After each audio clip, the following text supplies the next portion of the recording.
Merħba, il-programm huwa Ras Imbras. Illum se nitkellmu dwar romanz storiku li meta ġie f'idejja huwa dan Bellilot u l-Bjar ta' Napoleon miktub minn ċar xwiereb il-kol ta' fuq xandar storiku issa wkoll awtur. Ma meta ġie f'idejja dan ir-romanz fakkarni mill-ewwel ftaħt 3 saltniet ta' Giuse Aquilina miktub 90 sena ilu fis-snin 30. Mhux għax għandu x'jaqsam bħala storja fil-verità, imma għax it-trama taħodna lura għal dak il-perjodu partikolari ta' dawk is-sentejn ta' żmien il-Franċiżi f'Malta. Charles, għandaħlek mill-ewwel Bellilot u l-Bjar ta' Napoleon.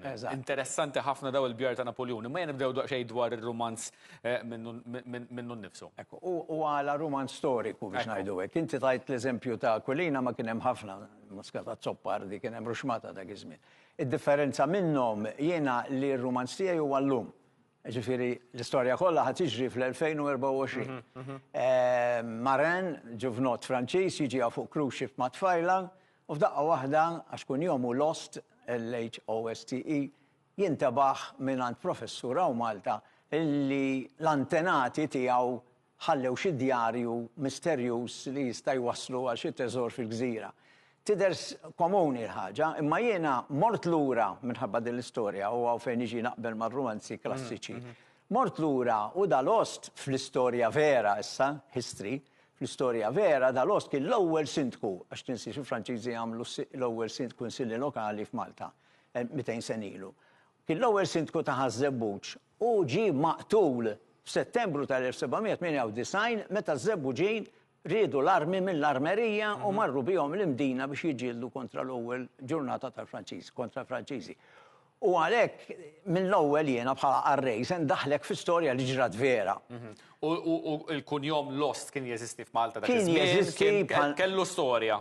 Bħalma llum għandna Dublezin, għandna Gullajmera, għandna ħafna kunjomijiet Franċiżi. U Lost kien wieħed minnhom. Wieħed kien mħallef u baqa' mħallef anke bejn l-Ordni u l-Franċiżi. U liħor kien fin-negozju, da kien fin-negozju Stanislaus. U da Lost jidħol fl-istorja biex jitfak lura kull darba li daqet ifittex xi ħaġa llum. Issa lura wkoll daħħalt u naħseb dija introduzzjoni għal Malta lil famuża Bellilot. Bellilot qed narawha fuq il-qoxra ta' ktieb issa ma' Napoleon. Ekku, Napoleon ta' Eugène Delacroix, imma id-diżinn huwa naturali tagħha, ġifieri sibtu ta' dak iż-żminijiet tagħha. Bellilot kienet tfajla minn Carcassonne li żżewġet Toulon, il-port fejn Marsilja, u fl-1798 eżatt kif iżżewġet lil ċertu wieħed Fures kun jomu kaptan. Da ssejjaħ mill-ewwel minn Bonaparte biex jingħaqad miegħu għall-Armata tal-Eġittu li mbagħad waqfet Malta. Imma din miskina tant ħadditha bi kbira, l-ewwel Bellilot xi tfisser? Bellilot tfisser tfajla naqra mqarba hawnhekk meta kibret ftit mhux ħażin. U di tfajla kienet naqra mqarba, kienet fuq ruħha bl-Ingliż ngħidu flirt. Imqarqxa kelma sabiħa. Bl-Ingliż ngħidulha flirt. Magħmula għax kejkna wkoll kien jgħidulha Bellilot. Kun jom ma' kombinazzjoni ta' xebba Belil u allura aktar komplet. Imma di tant ħaddita d-dizappunt li għada kif ħadd iż-żewġu da u diġà sejjer fuq ix-xini għall-gwerra li libset ta' soldat bħalu, ġifieri qalbet li saret raġel għatta parsi u talat fuq ix-xini miegħu l-Lusett kien jisimha x-xini, dik kollha serja vera. U għaddew minn Malta, meta ġew Malta kellu Napoleon Bonaparte kellu 54,000 soldat. Jien ma nafx, issa hawnhekk jistħol l-istħajji, ma nafx niżlitx Malta, żgur waqfet Malta u mbagħad marret l-Eġittu. Imma jien inniżilha Malta preslem qarba, sitt niżilha daqsxejn avventura. Hawnhekk qed tagħmel id-distinzjoni bejn l-istorja vera u l-mistħajjel pratikament. U fil-ktieb noqgħod attent kontra daw il-klassiċi antiki jiena naħdem ħafna ngħid di vera u di mhix. Meta hija għadġiet Malta, Malta tiltaqa' ma' wieħed François Lost, kombinazzjoni dejjem Lost il-familja. U tinnamra miegħu di mqarba r-raġel tagħha baqa' fuq il-xini għall-gwerra u hawnhekk isibu bejniethom daw patt li jagħmlu għal meta xi darba jiġu lura meta jikbru u jixjieħu. U din hija Żmeralda ta' Saladin li missier Lost kienx tara mingħand il-Franċiżi fi żmien il-Kavallieri, l-Iżmeralda ħadra. li Saladin kulħadd kien jafu tal-Kruċjati tal-Palestina, kien jilbes kollox aħdar tat-tama u bħabba l-bandiera tal-Arab, eċetera. Imma fil-ħajja veru di Belilot tmur l-Eġittu. L-Eġittu ma baqax libsa ta' soldata x'tgħidlek issa mhux se ibbatuni lura daw. U fil-ħajja veru fl-1798 jintroduċuha lill-ġeneral Bonaparte għaliex dak iż-żmien sema li Josephine qed taqlib bielu Franza. U tant kien depressed ngħidu llum bl-Ingliż, jiġifieri kien imdejjaq li l-ġenerali sħabu introduċew ilu darba ċena, daw għal ilma fuqha u minn hemm bdiet tinnamra mal-ġeneral Bonaparte u bekk saret famuża. Jiġifieri dik storja vera, imma jien l-istorja vera rabbejt mal-kannizzata ta' vera, rabbejt siġra ħelwa, tellajt siġra ħelwa ta' fantasija. Issa r-rumanz mhux biss jagħti illum, imma r-rumanz għal min iħobb l-istorja u l-istorja tal-Franċiż minn il-Franċiżi sabiħa u jiena dħalt fiha ħafna. Ikkolorita ħafna u ħafna drabi kienet mottija u moħbija u mafġa kemm jista' jkun jiena kont għamil dottorat sħiħ biex nikkorreġiha.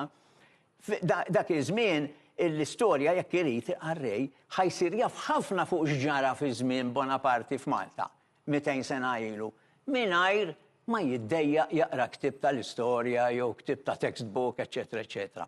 U jkun qed jitgħallem xi ħaġa ġdida u jsir jaf xi ħaġa ġdida. U hemm marbut ma' l-istorja, hemm xi ħaġa li aħna fil-ġurnaliżmu nqisuha bħala aħbar le?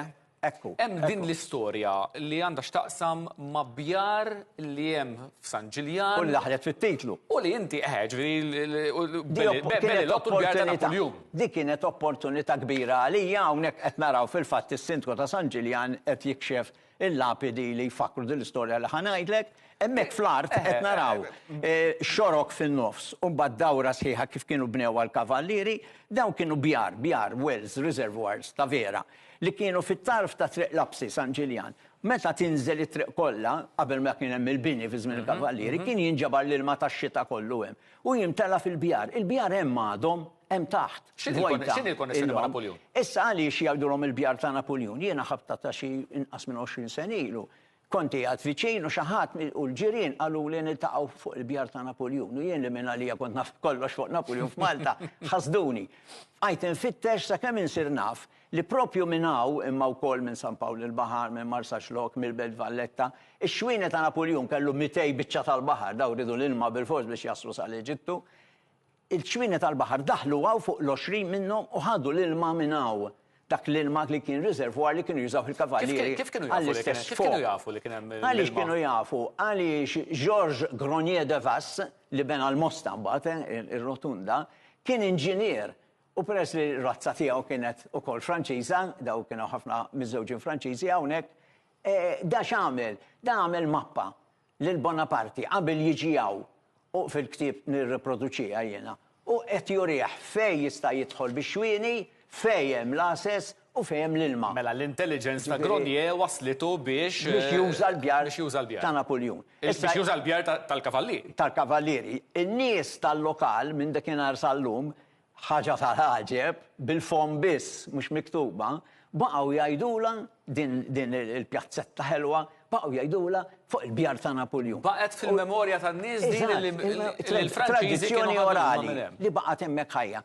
Jien ovvjament xtaqt peress li Malta affarijiet msemmina Napoljun u marari, mela hija triq waħda żurri kull ma hemm, jiena xtaqt li issa li aħna Malta ma xi postijiet fejn jgħidu li raqgħet ukoll. Polonja, ma dak kulħadd tradizzjoni għandu, kellha ħarsi semmi tfal kollha li kien suppost kellu. Imma mbagħad hawnhekk f'din il-pjazzetta illum jisimha Weset il-bjar ta' Napoljun u il-Kunsill Lokali ta' San Ġiljan meta webbilthom li nagħmlu din il-biċċa xogħol u l-Kumitat tat-Tismija tat-Toroq iddeċidew illi jaċċettaw il-proposta tiegħi. U ħadd gost li saret realtà hawnhekk ftit min nies il-ġimgħa li għaddiet minna it-tnedija tagħha. Ovvjament kif naraw hemmhekk il-ktieb huwa tal-Klabb Kotba Maltin li nsellem il-ġewwa Mizzi hawnhekk li żamm ħajja it-tradizzjoni ta' missieru li jibqa' jikteb il-ktieb tiegħi huwa t-345 ktieb bil-Malti li ħareġ il-Klabb Kotba Maltin. Li hija ħaġa sabiħa wkoll għax hawn Malta ma jinħoġġ il-kotba mhux biex isir sinju imma biex jinqraw il-kotba bil-Malti. U nistgħu ngħidu li f'din l-istorja jindaħħal ħafna ntriċċi, immorru ġifieri Marsilja, immorru Londra, immorru Pariġi, għandek il-pika bej Marin li huwa l-protagonist u Gaspar li jiġi minn Gaspar le Marchand, il-gvernatur Ingliż sewa li rrid jieħodha qablu l-Esmeralda l-ħadra u allura isu thriller ukoll. U tispiċċa anke fl-aħħar ċerti kummenti. Il-ktieb barra li fih iktar minn tużana ritratti tal-postijiet li nsemmi n-nies li nsemmi Bellilot eċed vera, allura nġib anke l-qabar tagħha fejn mitfuna Pariġi per Lachaise, għandek diversi ritratti li jgħinuk tifhem l-istorja aħjar. Imma fl-aħħar ukoll għandi 3 faċċati bin-noti storiċi għal min mhux l-istorja biss irid imma jrid isir jaf xi ħaġa tas-sfond. Ekku, l-isfond storiku. Imur wara u jsib dik il-Marija end note ngħidulha bl-Ingliż, nota żgħira biex tgħinu jfittex. Jiena naħseb inti tifhimni għax inti barra li ċandar edukatur ukoll bħali. Li jekk insibu aħna l-edukaturi mezzi bħal romanz huwa xi ħaġa mezz popolari u vera li tik ċertu divertiment taqrah, jekk insibu daw il-mezzi li bihom nistgħu waslu anki ċertu ħanajdulu talim, iktar mill-talim hija informazzjoni wkoll. Allura nużawh. Però jiena xtaqt hekk, ġifieri Charles, inti kemm il-darba titkellem, kemm il-darba titkellem, kważi għamil tal-missjoni ta' ħajtek li twassal lill-pubbliku hemm barra ir-rabtiet li hemm bejn Malta u Franza. Minn fejn nibted din? Ħafna. Minn fejn nibted diffiċli tajt. Jiena l-ewwel nett affaxxinajt ruħi naħseb meta kelli 11-il sena l-liċeo u bdew jgħidulna li l-Malti jridu li l-Franċiżi ħajħilsu mill-ordni u 80 ġurnata wara qamu kontrihom u jien niftakar l-għallim tal-history dak iż-żmien. Għatlu mela kienu mġien, serji, jien kelli 11-il sena. Għatlu daw kif riduhom u 3 xhur wara reġa' ma jriduhomx. Għalli aħra ma titħolx fija dik. Bdejt tagħmel il-mistoqsijiet pratikament. Għalli eżatt. Għalli titħolx fija dik għalli hemm ħafna dlam. U jien kif taf inti t-teżi tad-dottorat propja għamilta biex nikxef dak id-dlam. X'kien id-dlam? Li peress li aħna eżatt wara l-Franċiżi ġejna taħt l-Ingliżi u l-Ingliżi u l-Franċiżi pikkati kważi sal-lum għax ġirien u pikkati. Imma allura awtomatikament ħbow għawġu bidlu ftit mill-istorja biex taqgħod kellhom il-Knisja ta' dak iż-żmien kienet Knisja aktar materjali mhux bħal tal-lum.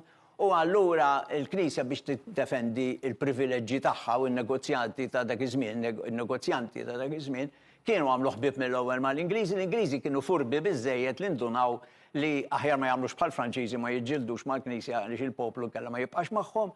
U l-istejjer kollha li nkitbu jiena skoprejt, pereżempju, li f'daw l-aħħar 200 sena inkitbu iktar minn 10 romanzi fuq żmien il-Franċiżi, ara kemm kien popolari, imma kollha ixajtnu lill-Franċiżi. Allura jiena qabel immut fġieħ il-kwiekeb, għamil tant studju fuq dak iż-żmien, rrid inħalli wieħed romanz ma jarhomx koroħ il-Franċiżi, u għalhekk naħseb li ħareġ Bellilot. Ir-romanz huwa dan, Bellilot u l-bjar ta' Napoleon, però dak li joħroġ minnu fl-aħħar mill-aħħar huwa hija dik l-istorja tal-bjar, hija xi ħaġa tanġibbli li għandha rabta ma' dak il-perjodu partikolari u baqgħet fil-memorja tal-Maltin. Eżatt, u bis-saħħa tal-bjar ħadeġ ir-romanz u bis-saħħa tar-romanz qed toħroġ iktar għarfien tal-istorja ta' Malta kif kienet dak iż-żmien. Fil-fatt min qed jaqrah diġà ċempilli jew jiktib li SMS u jgħidli min kien Caruana, għaliex semmejt il-vassalli, min kien dak u dak li rrid jiena nipprovoka n-nies ħalli jarfu iktar l-istorja tagħna. Grazzi ħafna, Charles Xwiereb, Ras Imbras tal-ġej tal-programm, infakkarkom Ras Imbras kuljum fit-3 ta' nofsinhar, fis-6 ta' filgħaxija u ssibuna wkoll fuq YouTube. Insemmilkom.